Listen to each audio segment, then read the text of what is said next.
আজ একেবারে অন্যভাবে আরতি করলাম। কেন জানো? বলছি তোমাদের। আজকে নবরাত্রির শেষ দিন।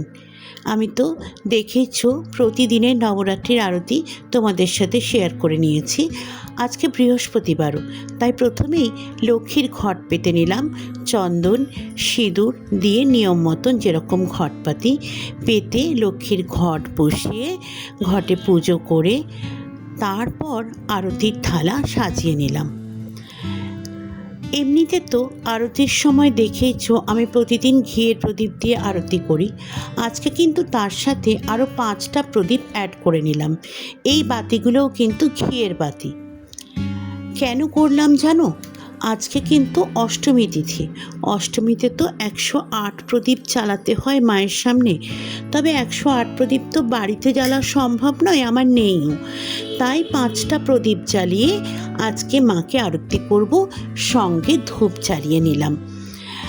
আর আজকে কিন্তু চৈত্র মাসের লক্ষ্মী পুজো, তাই আজকে আর ঘণ্টা বাজাইনি আরতির সময়। যেহেতু মা লক্ষ্মী রয়েছেন, মা লক্ষ্মীর পুজো করি, তাই আজকে ঘণ্টা বাজাইনি। শুধু ধূপ প্রদীপ জ্বালিয়ে আরতি করলাম, পাঁচালি পড়লাম।